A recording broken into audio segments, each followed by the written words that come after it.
Bite-sized. Welcome to Gaikoku Gamers. I'm Darryl Benson, and this is another bite-sized episode. So, as you can tell, there is nothing on in the background. So, what does that mean? That means that there is no Xbox One to put on. What does that mean? Especially if you know who I am and you know that I like the Xbox One quite a bit. It means I got this one instead. Yay! Limited edition time. So, I'm going to be unboxing this for you guys as a nice little treat to you from me. And we'll get started right away. So, I thought I already cut the seal, but apparently... Oh, there we go. Alright, that works. You know, if this stuff is going to be behind a display case, I don't really see the point in having to tape it all up, but whatever. That's besides the point. So at this point, I hope you understand that this is how a box looks when it's being unboxed. In fact, let me point this down for you. Okay, so there we go. It's a little easier to see now, and now you don't have to look at my ugly mug anymore. So, alrighty. Starting to look like I've actually never owned a brand new Xbox One because I got my Day 1 edition as an exchange with someone on Craigslist for my PlayStation 4. So this is the first box here, and I do not believe it's a system because I'm pretty sure I'm looking straight out the system right now. So let's see what this guy is here. Okay, so you know what? I'm going to put this box off to the side because something's going to fall and that's all we need. Alright, so first box you receive is the box with all your cords and your controller, among other things. We got a Xbox One headset over here, power brick, controller, cords, you name it. So we got some booklets, full game plus bonus content. Apparently this is a digital, yep, a digital code. 14-day Xbox Live Gold trial, which I already have Xbox Live, so that's not really helping me much. But that's nice that they give that to you. Half a month, basically. Kind of wish I had a physical version. But I guess I can't complain too much. It's kind of like a 3DS at that point. So we have a power cable here on the top right, which connects into the power brick on the bottom right here. And then here we have HDMI cord. Alright. I'm sure none of you guys care about this, but I'll go over it anyway. Now, what do we have here? We have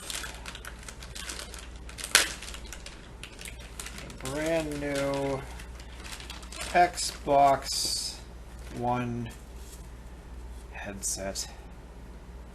Does this one make that jiggling sound, which I absolutely hate? Let's see. Yep. Wouldn't be an Xbox One headset if it didn't jiggle in your ear. Oh well. Honestly, though, other than that little quibble, the sound quality on these are actually really impressive. I had a cheap set of over one ear PlayStation 4 Turtle Beaches, and obviously, while they weren't top of the line or anything, they were only 19 bucks.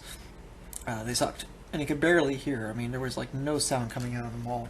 And I know it wasn't my set because I got a replacement set, and it was like that too. These ones are quite loud. You can hear. They're very comfortable. The only thing, like I said, is that when you're moving your head side to side or whatever, it goes rattle, rattle, rattle.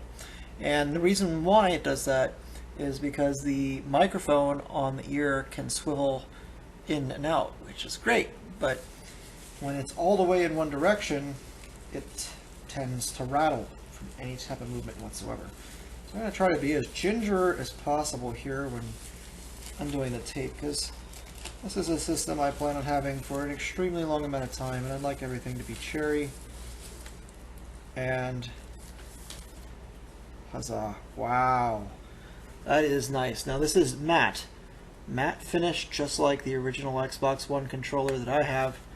In fact, I have the Xbox One edition and the regular edition. And oh, this feels all sorts of nice. I don't know if this is just how a brand new Xbox One controller feels, because again, I had a used one, or if they've improved on things, but these joysticks feel even better. Seriously, very, very, very, very, very, very nice. As you can see, the back is kind of two-toned, which I think actually looks pretty cool, and makes the black accessories on the bottom, such as the headset, match.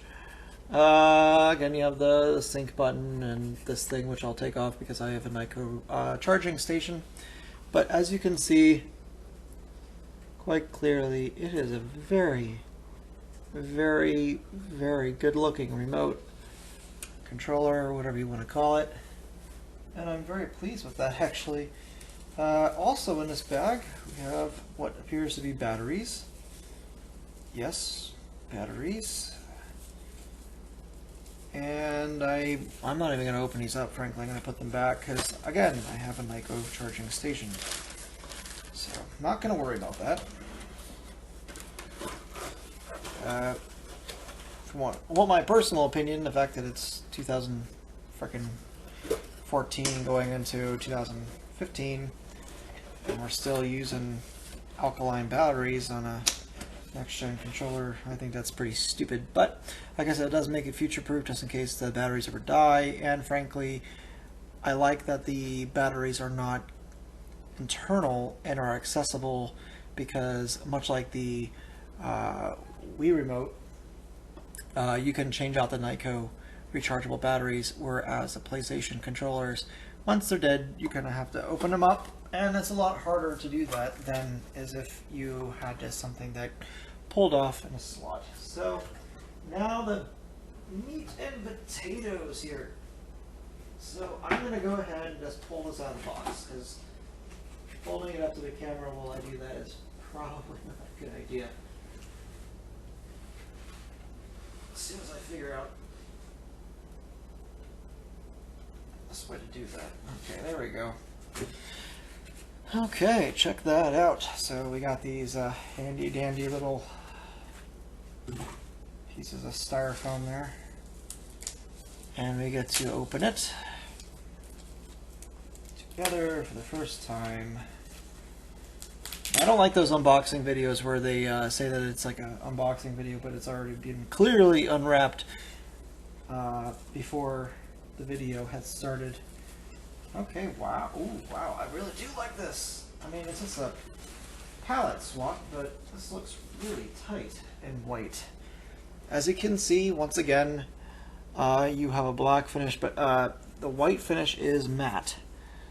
So, matte white finish, just like the original Xbox One, and a shiny white finish on that side of the top. But everywhere else, it's matte white. It kind of feels and looks a bit like a smoother, whiter 360, an original 360. Otherwise, it's, as you can hear, has a good texture to it. And the front looks like so.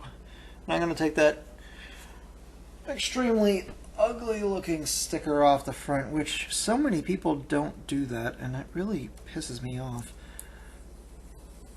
I mean, I'm not saying you have to be OCD or anything here, but a certain level of care into what your things look like, I would think everybody would have that. But so there you go. Now I'm going to be keeping my Kinect 2.0 because I actually do like the voice commands. I could do, I'll move this up now, I could do without the stupid thing recognizing my hand. Whenever I'm watching TV with my hand behind my back or something, it's like, do you want to pause? Do you want to skip forward? And I have to actually put my hand down and it goes away. I don't like that. And maybe one day I'll put a little sticker, something, a piece of tape or something over the lens so it doesn't actually look at me, but at the very least I do like the microphone, especially since my wife uses it with our DirecTV box over there, and she doesn't really know how to use a controller, so voice commands work perfectly for her because she can just say Xbox watch TV and voila, the Xbox is watching TV. In fact, it's the only gaming console in which she's actually been able to fluently control this because it has voice work, so that's pretty cool. I really do wish that they made a white Kinect in a way, and then in a way I kind of don't now that I look at it, because the Kinect that I have is right underneath the television right there, and I think if it was white it'd almost be too much of an eyesore. I don't mind having different colored components, but when it's right next to the television like that and the television's black, it's a bit of a distraction. So c'est la vie. I still think it should have came with one. I know what they're trying to do, and they're trying to make this thing as cheap as possible to compete against the PS4, and you know it's working. So maybe I don't know what I'm talking about, but I think if more people tried the Kinect 2.0, they might walk away thinking it's a more positive experience. So yeah, right now, extremely happy with this.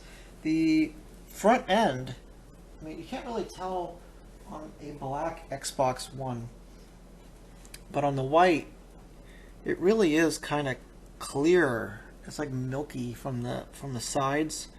See right here. It's rather interesting. It's not just white. It's very transparent, and I kind of dig it. In fact, I really dig it. It's a very classy looking system. In fact, this white on the front and this texture actually reminds me of the PSX, and I don't mean PS1. I mean the PSX, the PlayStation 2 that had the internal DVD R inside, or not the DVD R. What do you call that? When you record like TV shows and stuff on it. It was a white box, very similar looking to this in shape and size, and it kind of reminds me of that, and it has a very Japanese look and feel. In fact, if I was in charge of the Xbox brand in Microsoft Studios, I would probably actually only release this thing in white in Japan, because it actually also makes it look smaller. I know it doesn't seem like it, but that black box over there is a bit of a monstrosity, whereas, see, black box, white box, kind of looks nice and small. I really dig it. It doesn't look as cheap as the 360 either. It's white without feeling like I'm sacrificing something. Because that was one thing I really didn't like about the 360, is that it really did look like a video game console. It did not look like something that was proud to have underneath my television, like that, or that. Or that. What is that? I'll be doing a review on that later. If you're a PlayStation fan, you can be very excited. There's a big clue right there. So anyway, in fact, you can see the box for it right over there. Anyway, so that is my unboxing of the Xbox One. I did promise my viewers that I would be getting back to them on the III TMA ones that I did an unboxing for just a couple days ago. And I'm sorry to say that I'm not the biggest fan of those, and I would definitely recommend the Trax HD Solos from Soul Republic instead. So much fuller sound. The IIIs is simply, people describe them neutral, I describe them as tinny. I'm not saying it needs a rattle off the top of my head like a pair of Beats or anything, but it was way too timid for me, and the music just didn't seem to really pop. So please go ahead and check back with me tomorrow. I will have the review of whatever the hell that is over there. That is over there. Slash what that is over there. Tomorrow. And I hope you're really excited to see what that is. And if you haven't been able to figure it out, then you don't know gaming. So what's small, white, and comes from PlayStation? Anyway, so I shall see you guys tomorrow. Please go ahead and comment, rate, or subscribe. We've been really appreciating all the new subscriptions we've been getting, and the new comments and upvotes. Everything seems to be going up, and we really do appreciate your time watching these videos every single day. Until then, I'm Darryl Benson. It's been another Bite-Sized episode. We'll see you tomorrow.